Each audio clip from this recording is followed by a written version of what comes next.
is from Connor Orr. Bold predictions for the Browns. He's from Sports Illustrated. He begins with, Deshaun Watson will finish the season with a career high in rushing yards and touchdowns. Number 2, the Browns will acquire DeAndre Hopkins. And number 3, Myles Garrett will win the Defensive Player of the Year award. When you look at those, which are the most likely to happen, do you believe? I don't know that they're going to. I actually like all those. They're bold, but they're not too bold. I think the interesting one, maybe it is boldest, and so I'll go with that one, is Watson having a career high in rushing yards and touchdowns. But I do like the idea in that you obviously have Nick Chubb, and now it looks like Jerome Ford maybe is entrenched as the number 2. Maybe they do add someone else as time goes on, but it looks clear that Kareem Hunt is not returning, and he obviously is a good athlete. Not Justin Fields, not Lamar Jackson, but has that ability.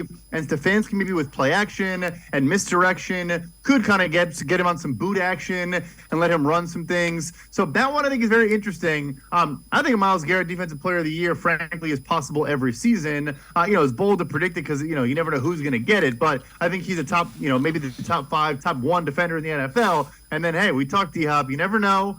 He actually just tweeted out a bunch of emojis on Twitter about 15 minutes ago during our segment. For all we know, it's nothing, and he's just toying with us as fans. But yeah, those are some good predictions. Yeah, the interesting thing is when you add the talent that you added on the defensive line with Myles Garrett, if he stays healthy, he could have a huge year. Just based on the fact that teams cannot solely focus on him when you've got Tomlinson, when you've got Okunranku, when you've got Smith. There's a number of guys now that you got to worry about. And that's the big thing, is that it's an either or. So either he does have a Defensive Player of the Year type season with massive stats, or teams continue to chip him and an extra guy. And in years past, that they were able to get away with that because there weren't other players winning. Now, if they do that, all those names you just mentioned are going to get home. So, yeah, either he wins Defensive Player of the Year, or his gravity and his presence causes so much of a distraction for other guys. It's a win-win.